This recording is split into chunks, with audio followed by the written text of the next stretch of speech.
Ang bangkero at ang propesor.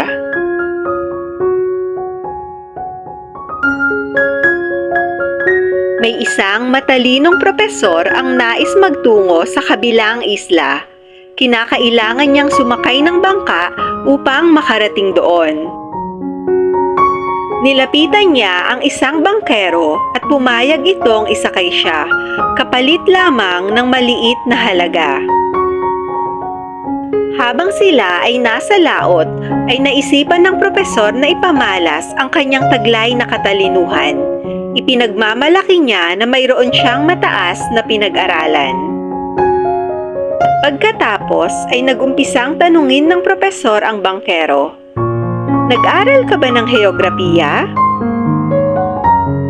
Napaisip ang bangkero bago sumagot.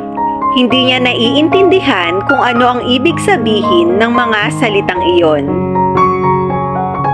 Kaya sumagot na lamang siya at sinabing, "Hindi ko po alam iyon, hindi po kasi ako nakapag-aral."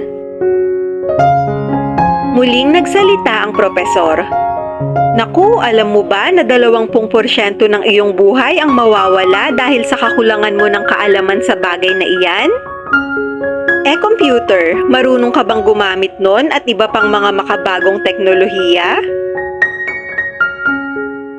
Nakayukong sumagot ang bangkero, "Hindi ko po alam gumamit ng mga iyon." Umiling muli ang propesor at sinabing, "Naku, kung ganon ay 50% ng buhay mo ang mawawala. Kawawa ka naman." Sa pagkakataong ito ay hindi na natutuwa ang bangkero. Pakiramdam niya ay napakababa niya dahil sa ginagawang pagmamaliit sa kanya ng propesor. Ilang sandali pa ay nagsimulang dumilim ang kalangitan at nagumpisang bumuhos ang napakalakas na ulan. Sa puntong iyon ay biglang rumagasa ang malalakas na alon. Hindi na makontrol ng bangkero ang paggalaw ng bangka. Lumingon ang bangkero sa propesor at nagtanong, "Propesor, marunong ka bang lumangoy?" Medyo nataranta ang propesor. Bakit bigla siyang tinanong ng ganoon ng bangkero? Naisip niya marahil ay sinusubukan lamang siya nito dahil sa ginagawa niyang pag-iinsulto sa bangkero. Sa halip na sumagot ay tinanong niya kung bakit.